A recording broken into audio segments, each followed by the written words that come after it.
हमारे साथ समाजवादी पार्टी के राष्ट्रीय प्रवक्ता राजकुमार भाटी जी हैं। मैं उनका स्वागत करता हूं और मैं ये जानना चाहता हूं कि संजीव बालियान ने उत्तर प्रदेश के विभाजन की बात कही, आप इस बात से कितने सहमत हैं? संजीव बालियान शायद ये भूल गए होंगे कि वो केंद्र में मंत्री हैं। मांग करता है विपक्ष या आम जनता, सरकार को तो मांग पूरी करनी होती है। अगर संजीव बालियान और उनकी पार्टी सहमत है कि पश्चिमी उत्तर प्रदेश अलग राज्य बनना चाहिए, तो उन्हें बनाने से रोक कौन रहा है? उत्तर प्रदेश में भी उनकी सरकार है और केंद्र में भी उनकी सरकार है। विधानसभा से भी पारित कराएं और लोकसभा से भी पारित कराएं। लेकिन ये केवल जुमलेबाजी है। ये लोग असल में भारतीय जनता पार्टी के लोगों की कुछ इनका चरित्र ऐसा बन जाता है कि ये झूठ बोलने में शर्माते नहीं है और झूठी घोषणाएं करने में और शोषेबाजी करने में, प्रोपेगेंडा चलाने में। ये केवल एक प्रोपेगेंडा है, केवल एक शोषेबाजी है लोगों को गुमराह करने के लिए। वरना तो अगर संजीव बालियान कह रहे हैं कि भाई केंद्रीय मंत्री हो आप, आपकी सरकार दोनों जगह है, आपको कहना थोड़ी, आपको तो करना है। तो मैं ऐसा कोई गंभीर नहीं समझता। मैं समझता हूँ कि ये गंभीरतापूर्वक दिया हुआ बयान नहीं है। ये केवल एक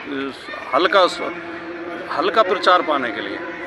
तो क्या पश्चिम उत्तर प्रदेश में अपनी पार्टी को जनता से जोड़ने के लिए क्या ये छोड़ा गया इस समय चुनाव से पहले? नहीं, जनता इससे कैसे जुड़ेगी? जनता भी तो इस बात को समझती है कि ये बहका रहे हैं। और संजीव बालियान से और उनकी पार्टी से मैं ये निवेदन करता हूँ, मेरी अपील ये है कि पहले हाई कोर्ट की बेंच ही दे दो हमें।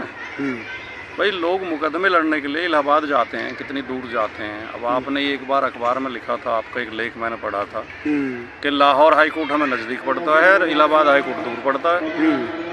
तो ये तो इसमें तो कोई ज़्यादा दिक्कत है नहीं। और इनके नेता बार बार ये आश्वासन दे के गए हैं। अटल बिहारी वाजपेयी जी जनसभा में कह के गए थे कि हम हाई कोर्ट की बेंच बनाएंगे। अटल बिहारी वाजपेयी जी प्रधानमंत्री भी रह लिए, उत्तर प्रदेश में कई बार इनकी सरकार रह ली। ये क्यों नहीं करते इसे? जो हाई कोर्ट की बेंच दें पहले, फिर तो कोई उम्मीद बनेगी कि हाँ। लेकिन मेरा मानना ये है और मेरी पार्टी का कि आज देश की राजनीति में उत्तर प्रदेश का जो दबदबा है, जो साख है, जो मजबूती है, दिल्ली में धमक रहती है उत्तर प्रदेश की। और ये आमतौर पे हर इंडियन के मुंह से निकलता है कि देश की सत्ता का रास्ता उत्तर प्रदेश से होकर जाता है। अगर उत्तर प्रदेश का विभाजन होता है तो हमारी ये ताकत कमज़ोर हो जाएगी, हमारी ये जो धमक है ये कमज़ोर हो जाएगी। इसलिए वो उस दृष्टिकोण को भी ध्यान में रखना चाहिए। अच्छा, एक महिला आरक्षण का जो बिल पास हुआ है, राजनीति में महिलाओं की भागीदारी बढ़ने का जो बिल पास हुआ, वो समय सही है? और उसको लागू करने का जो दो चीज़ और जोड़ी गई हैं, उसको किस तरह से लेते हैं आप? वो भी सेम वही वाक्य इस पर लागू होता है, शोषेबाजी। जी, अगर महिला आरक्षण 25 साल से लटका हुआ है, 25 साल से चर्चा चल रही है कि देंगे।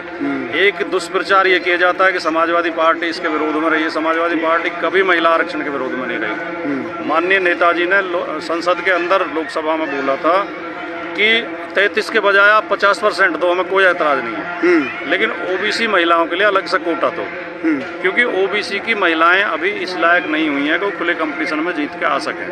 अगर आप न्याय चाहते हैं तो उन्हें कोटा देना चाहिए। तो ये अगर इन्हें आरक्षण देना था तो अब इन्होंने नियम उसमें ऐसे लगा दिए कि पहले जनगणना होगी, फिर जातीय सर्वे होगा, फिर उसके बाद जो निर्णय होगा। इसमें तो 20 साल लग जाएंगे और तब तक कितनी सरकारें बदलेंगी और फिर क्या फेरबदल इस समय होगा, अभी कुछ कह नहीं सकते। अच्छा, इंडिया गठबंधन का एक बड़ा मुद्दा निकल के आ रहा है, जातीय जनगणना। 2011 के बाद जो 2021 में जनगणना हुई थी वो हुई नहीं। तो जातीय जनगणना कितना बड़ा मुद्दा होगा 2024 के चुनाव में? हमारा पूरा फोकस और खुशी की बात यह है कि पहले केवल समाजवादी पार्टी बोलती थी, फिर आरजेडी ने कहना शुरू किया, फिर जेडीयू ने कहना शुरू किया। आज इंडिया गठबंधन की 28 की 28 पार्टियां इस बात से सहमत हैं और सब लोग चाहते हैं कि जातीय जनगणना हो और सामाजिक न्याय मिले। एक बात हमें समझनी चाहिए शर्मा जी कि जनगणना किसी भी देश के सर्वांगीण विकास के लिए, योजनाएं बनाने के लिए जनगणना जरूरी होती है, जिससे आंकड़े आते हैं हमारे पास। कितने पढ़े लिखे लोग हैं, कितने निरक्षर हैं, कितने गरीब हैं, कितने अमीर हैं, कितने शहर में रहते हैं, कितने गांव में रहते हैं, कितने किस भाषा को बोलते हैं। इसी तरह अगर हम सामाजिक न्याय की भावना हमारे अंदर है, या तो हम ये कहें सामाजिक न्याय की बात ही करना गलत है, और अगर वो सही है और वो संवैधानिक व्यवस्था है और पूरा देश उस पर सहमत है, तो सामाजिक न्याय के लिए जातीय जनगणना होना भी बहुत जरूरी है। बिना उसके सामाजिक न्याय संभव हो ही नहीं सकता। एक मुद्दा अब किसानों से जुड़ा हुआ है, क्योंकि किसानों की लड़ाई बहुत दिन से चल रही है और हम खास तौर पर यहाँ की बात करेंगे। किसान के सामने दो मुद्दे हैं, एक शिक्षा, एक रोजगार। उनके बच्चों को जब कोई भी गांव शहर में परिवर्तित होता है तो उनके बच्चों को प्रॉपर एजुकेशन के लिए ना तो सरकार तो स्कूल बनाना बंद कर देती है, लेकिन जो महंगे स्कूल हैं उनमें बच्चों के दाखिले नहीं होते और महंगी फीस बढ़ती जा रही है लगातार। तो ये बड़ी गंभीर समस्या है, क्योंकि हर आदमी का जीवन स्तर शिक्षा पर आधारित है, इसको और रोजगार पर आधारित है। इसको कैसे लेते हैं आप?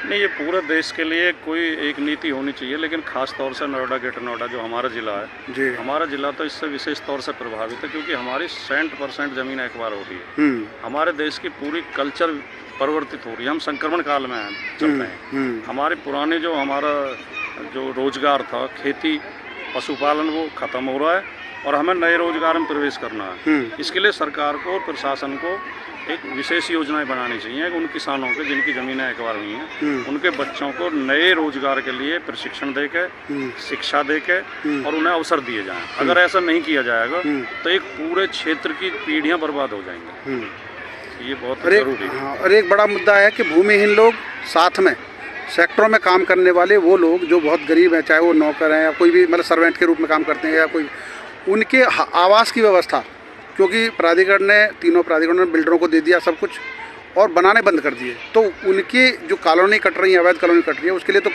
इनकी नीतियाँ जिम्मेदार है। कैसे मैं?